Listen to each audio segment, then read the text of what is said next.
The Naive Theater of the Air presents Rewired by Matthew Broyles.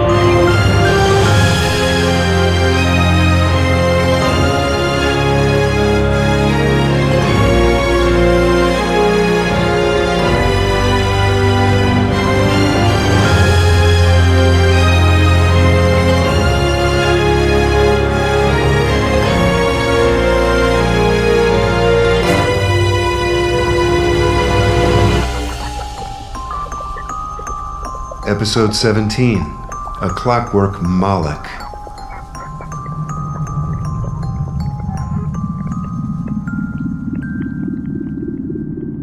There is a silence in the diaspora tonight, a hole in the fabric of our frayed community. Though the streets cry for justice, the defendants' names changing from one side to the other, there is no answer. In the midst of such turmoil, such confusion about what is real, where are our leaders? The discord in Brooklyn is almost as pronounced as it was before the secession. Chairman Weiss speaks of unity in vague, populistic terms as if we have all suddenly forgotten our legacy. We are the children of doubt.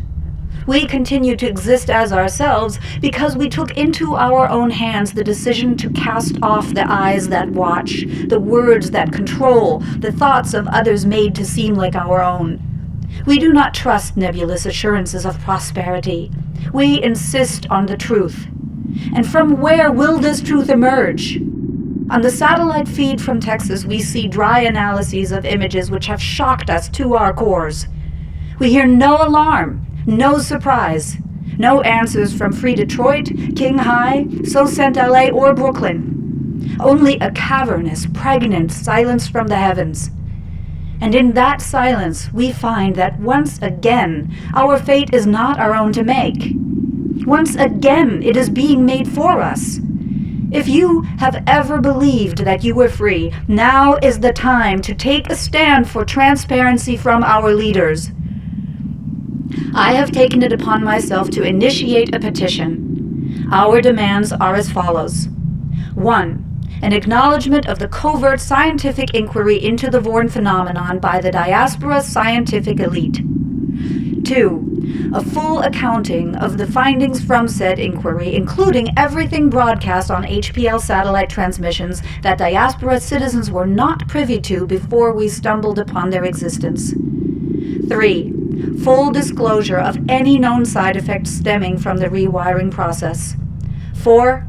An official public forum to discuss the import of these findings and to issue binding resolutions for consequences upon those who continue to traffic in secrets on this topic. We have not forgotten our legacy.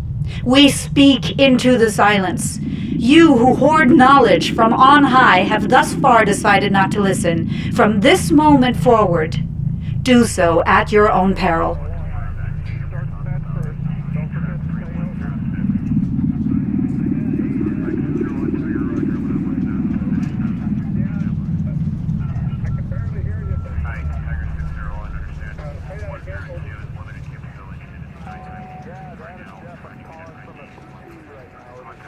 Lieutenant Carlos Aguilar looked into the gathering dots on the radar display and saw the face of death. He knew a little something about fighting.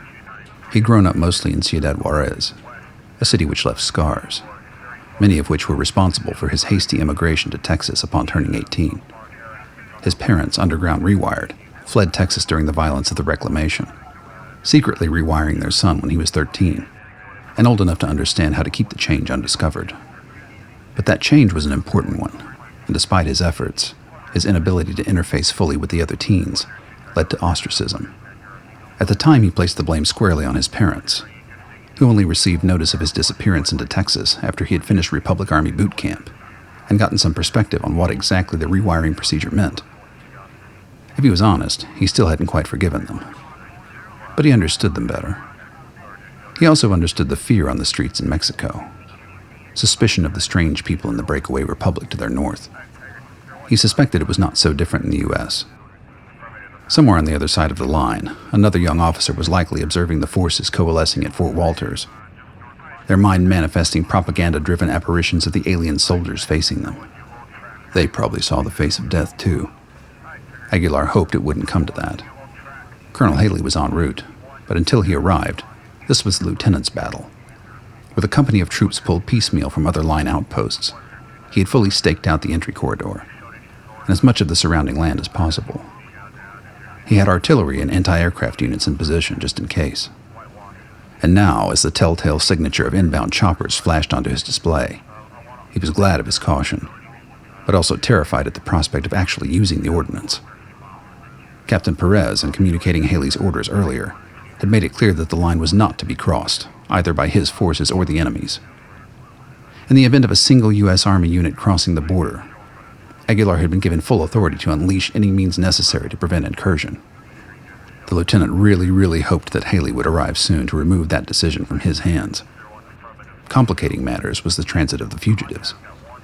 Cutler had sent the telegraph notification to San Angelo earlier, so this was definitely a manhunt. An infrared signal from a small inbound vehicle ahead of the wired ground forces was now stationary 1.5 miles from the line. One of the choppers hovered over that cooling blip. From topographic analysis, he suspected the runners could not drive across the creek and were proceeding on foot. He had Sergeant Flowers update the colonel via radio. Scanners had picked up multiple explosions along the route to the entry point. These were now decreasing, and the U.S. units were advancing much more slowly.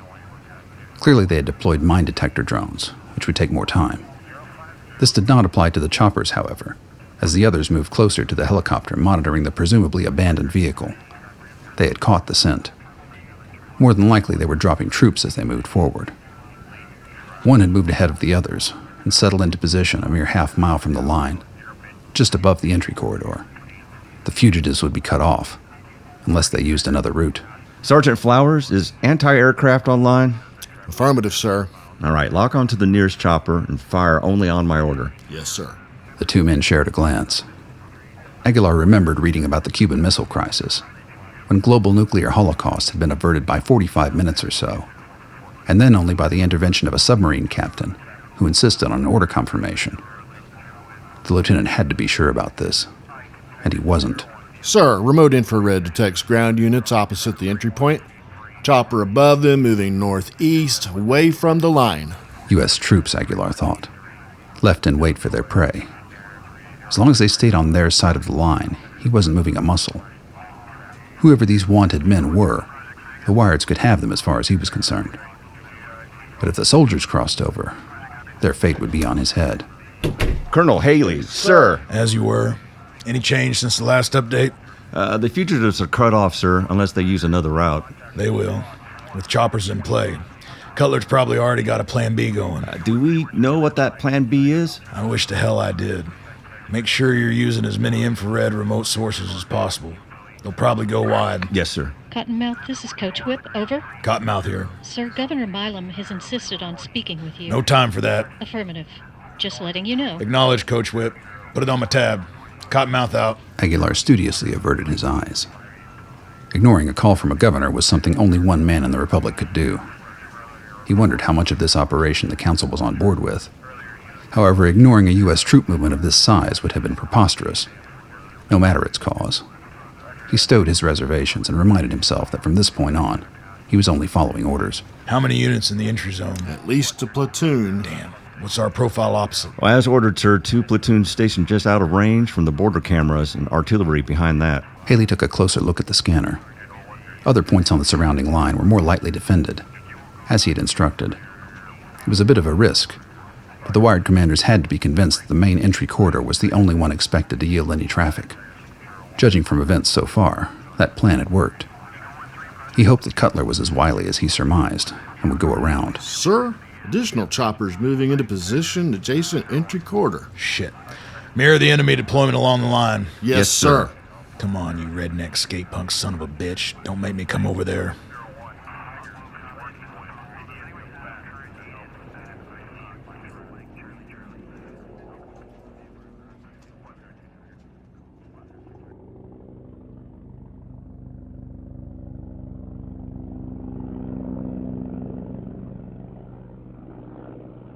Harry dearly wished he had gone to the bathroom before they had left Ricky's place.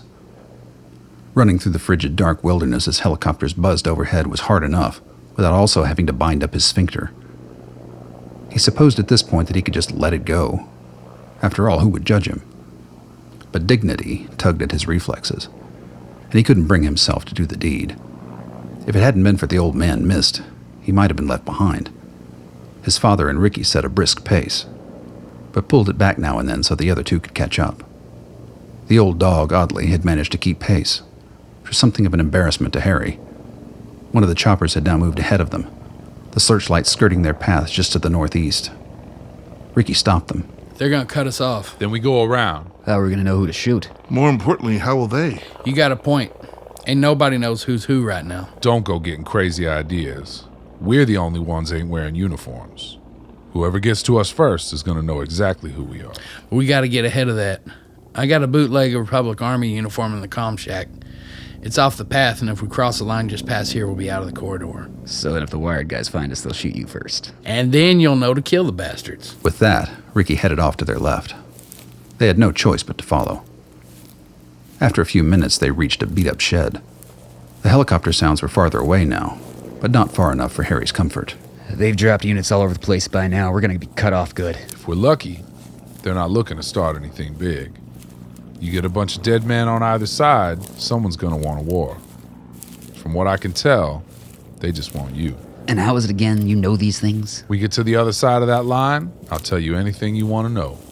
I tell you now, you get captured by the Wireds, whole lot of people's asses are toast. Your ass is toast anyway, Shadow Man. Don't fool yourself. The Republic uniform was baggy on him, but looked legit enough in the dark.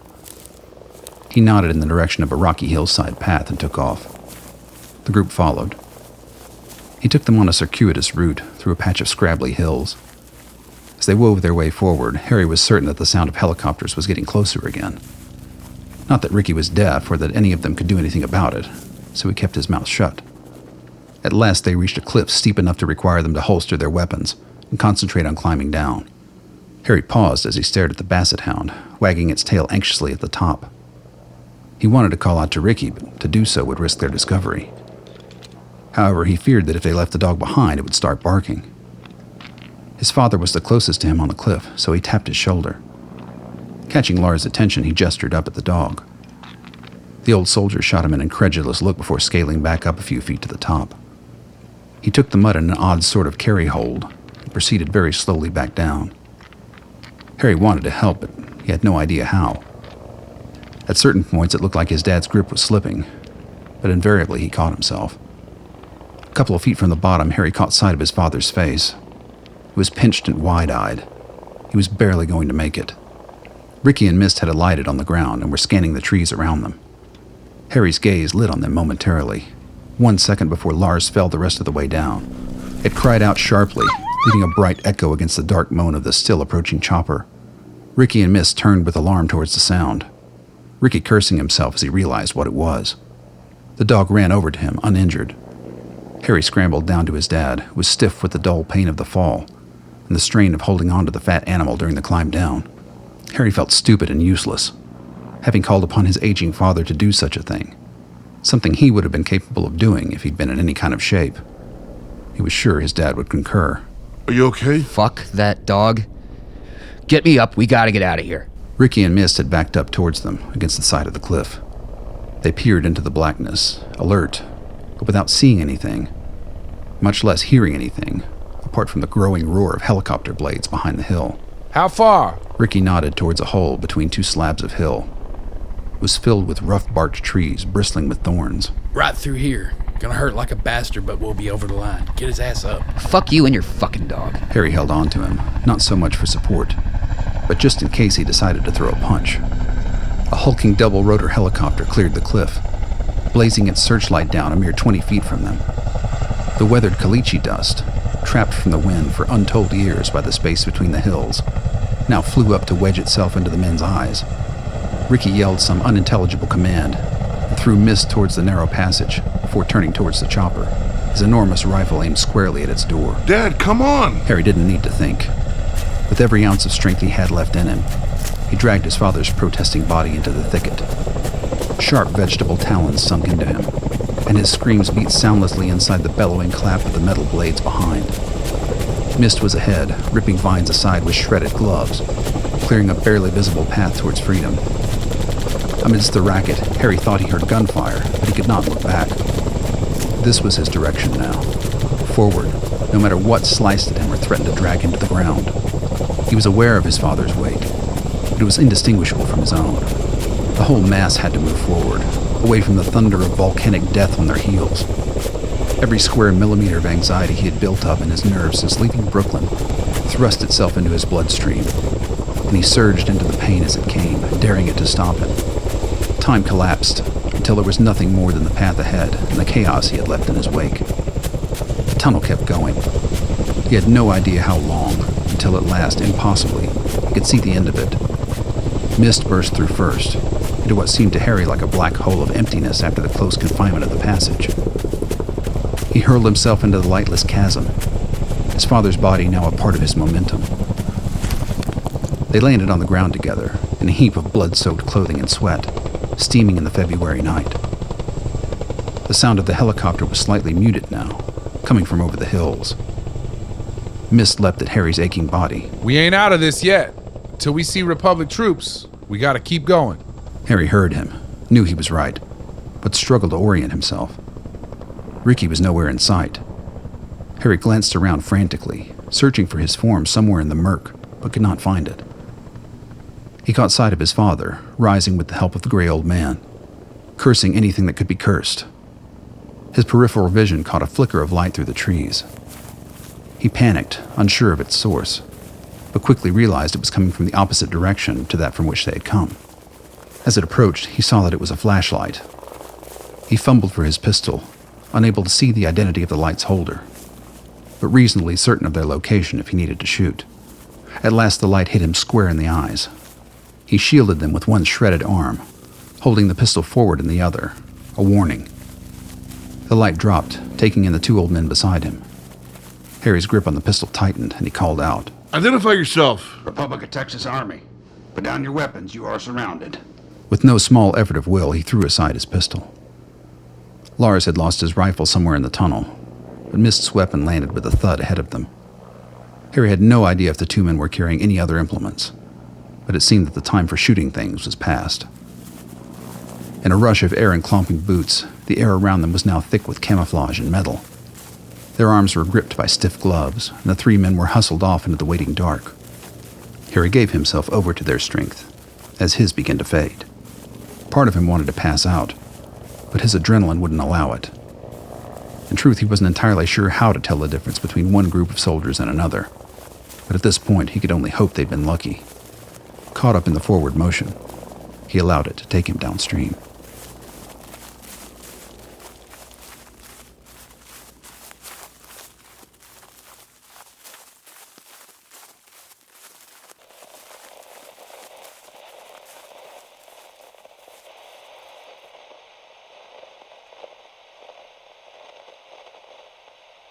Lieutenant Aguilar tensed as the radio silence dragged on.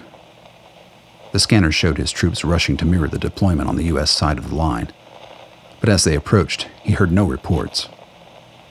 Colonel Haley and Sergeant Flowers stretched the air thin with their own stillness. Then at last, a belch from the radio. Indigo, this is Flathead. We have contact. 3 subjects, over. Roger that, Flathead. Are they mobile? Over. Captives are ambulatory. Request medic, over. Medic waiting on board. Bring them in, over. The lieutenant could feel Flowers' guard lowering, but sensed no such change in the mood from the colonel.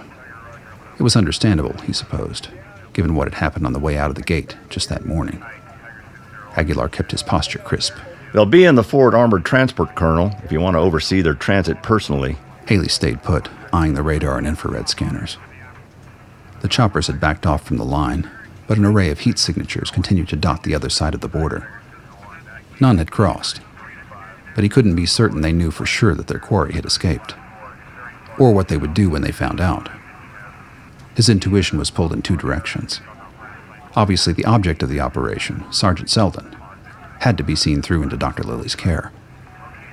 But the dots on the radar grew closer, not further, and he was loath to leave the situation in anyone else's hands but his own. Leave the artillery and anti-aircraft in place, but have all troops fall back behind them. The U.S. response to that movement would tell them something. Aguilar gave the orders, and presently the scanner's readout shifted, until there was a wide band of emptiness between one group of dots and another. It was enough to be noticed. Haley hoped it was enough to let the wired commanders know it was time to back off. Slowly, perceptibly, the ground vehicles at the rear of the U.S. formation came to a halt. The air units paced a line midway between the back of the force and the border, some stopping altogether. A thick cluster of heat signatures massed near the point at which the fugitives had crossed over. It had been close. 3 subjects were reported, likely the Seldons and Cutler. Capturing them had been the goal, but it didn't assuage his uneasiness much to have the dubious sergeant and the unpredictable Coyote in his hen house. Eventually, all the helicopters were stationary, landing to pick up their human payloads, Haley hoped. As he watched, a steady trickle of blips begin to file back towards the waiting choppers. The mass of them near the Seldon's entry point remained tight, but moved slowly north, gradually leaving the line behind them. It was as much as he could ask for at the moment. Keep an eye on them, Lieutenant. Previous orders stand if they show any signs of advancing. Yes, sir. Tell your people they made their republic proud today. Thank you, Colonel. As the door shut behind Haley, the weight of command settled once again on Aguilar's shoulders. But watching the apparent retreat on his scanner, it was not as heavy as it had been earlier. He didn't know how Haley could stand it. Let forward transport know the Colonel is inbound. The fugitives were Haley's mess to clean up now.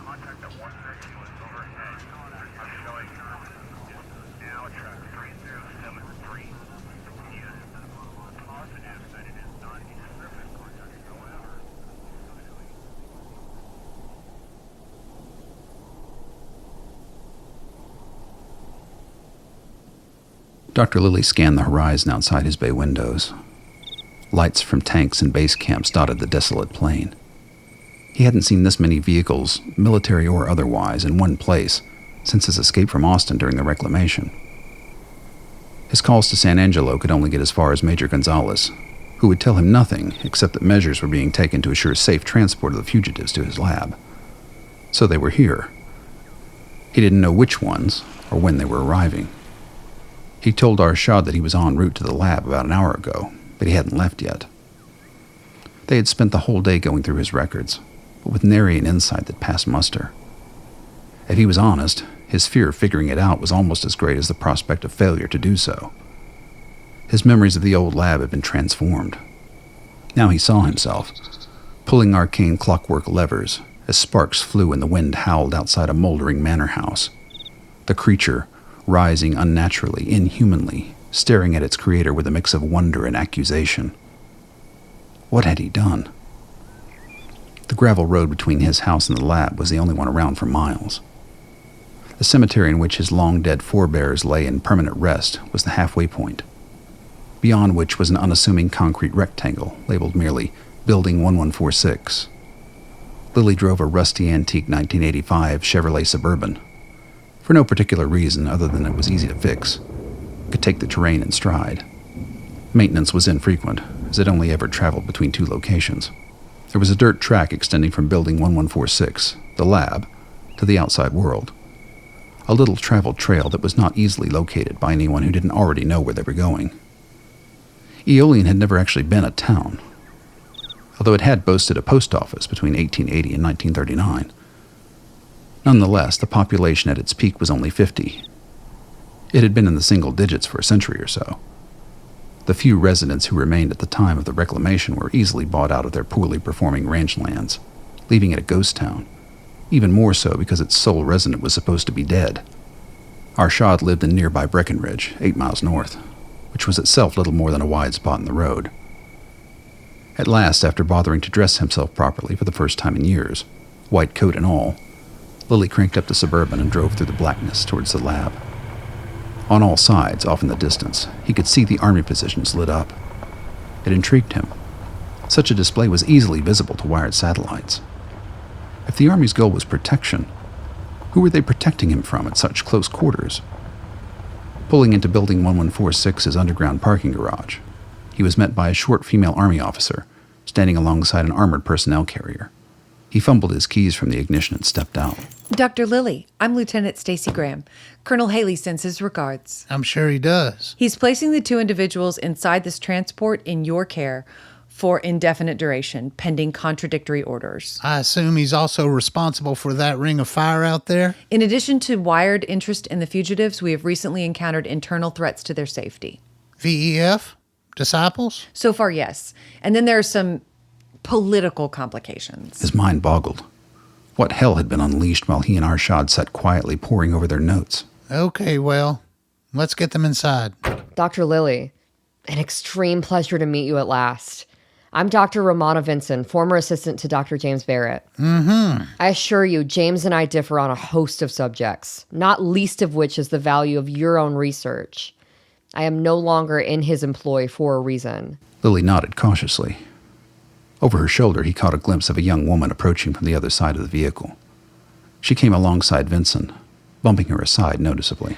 I'm Nina Golding. Dr. Vinson here thinks the Vorn eat me for lunch. I'm here to see which of us is crazy. You're in luck there. Insanity is our specialty. As they entered the lab, Arshad spun around in his desk chair, his eyes wide. He had even less idea of what was going on than Lilly did. This is Dr. Arshad Dalal, my successor officially. Introductions were made and refreshments offered.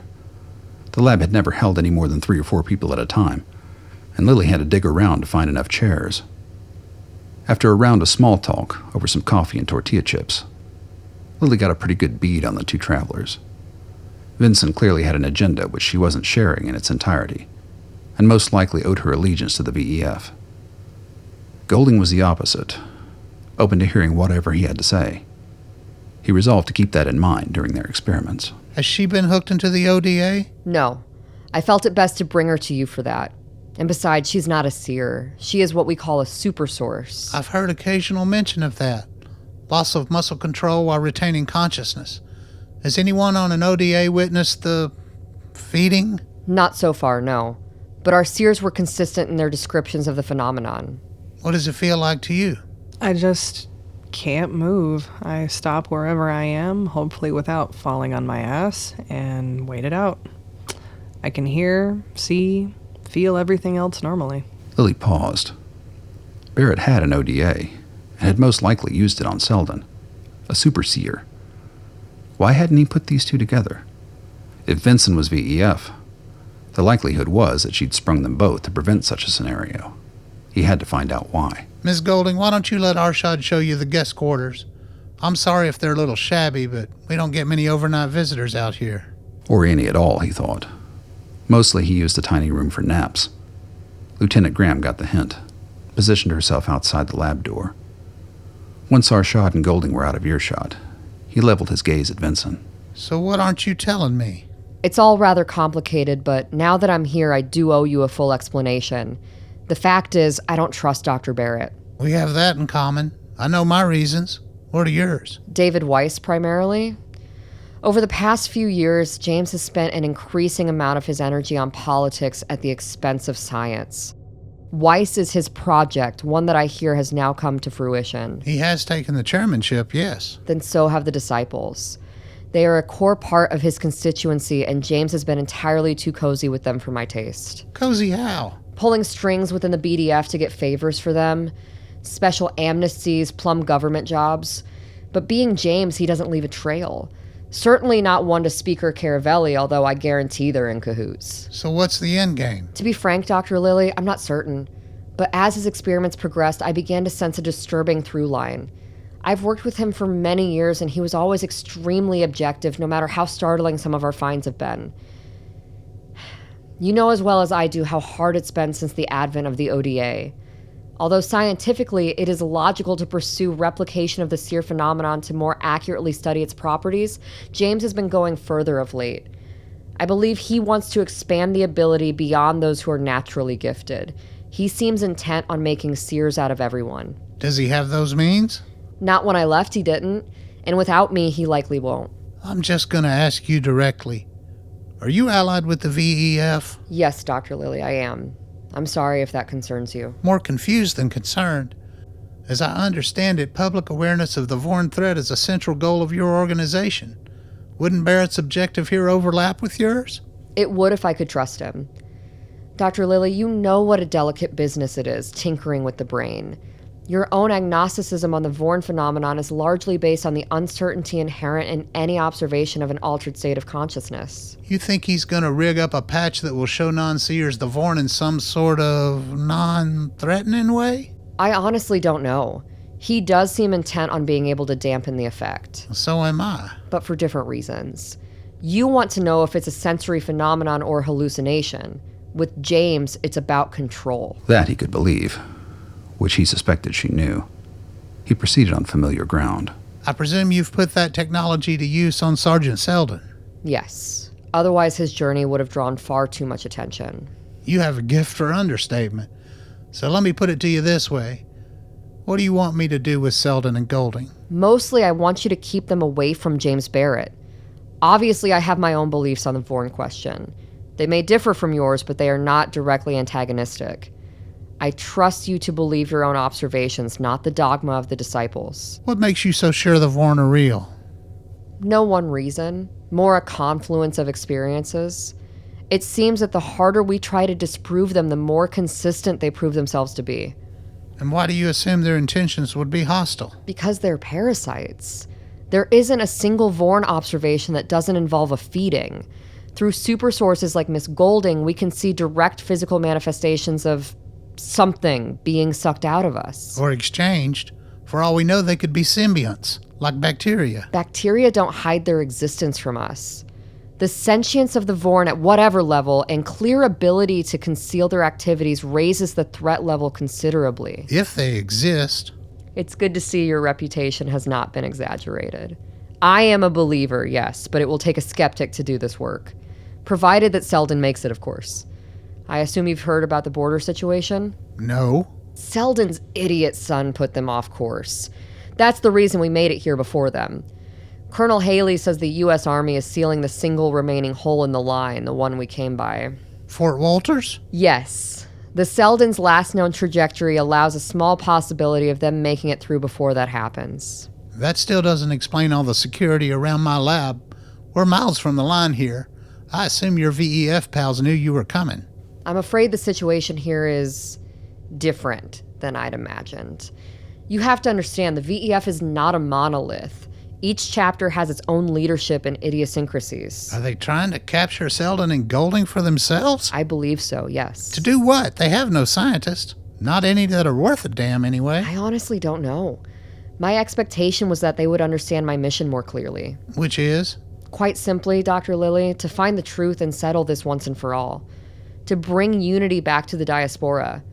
The divide between non-believers, VEF, and disciples threatens to tear us apart unless we get at its root. My mission is the same as yours, and I will help you however I can. I appreciate that. Wait here a moment. Lieutenant Graham? Yes, sir. What happened at the fort? Abilene VEF attacked us. Major Levine was killed in action. Attackers were neutralized. Levine. Lily's heart sank. He knew now why everything in the San Angelo office was askew. Haley had to be beside himself. But there was nothing Lily could do about that. Did Haley order you to stay here? Yes, Doctor. Apart from that, I'm under your command. Good. Then keep Dr. Vinson away from Ms. Golding as much as possible, or at least keep an eye on them when Dr. Delalan are not here, which probably won't happen, but just in case. Understood, Doctor.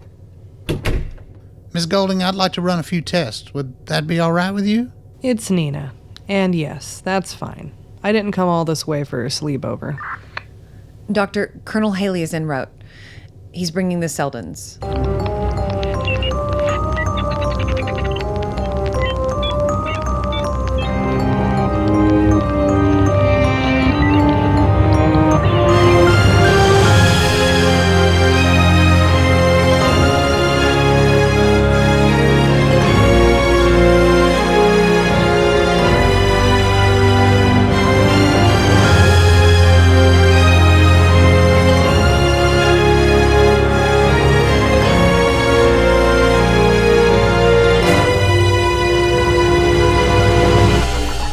You've been listening to the Naive Theater of the Air performance of Rewired, featuring Petra Wright as Dr. Gabriella Neithardt, Tom Urquhart as Lieutenant Carlos Aguilar, Chris Bellomy as Sergeant Flowers, Keegan McInroe as Colonel Levi Haley. Nancy Giammarco as Major Gonzalez, Stefan Prigmore as Ricky Cutler, Benjamin Napier as Myst, Reid Perry as Lars, Levi Ray as Harry, Hilary Tips as Lieutenant Stacy Graham, Ed Rogers as Dr. Waylon Lilly, Monna as Dr. Romana Vinson, and Trista Morris as Nina. Written and narrated by Matthew Broyles. Theme music by Paul Shapira. I'm Little Jack Melody. Tune in next time for episode 18, Truth as Circe.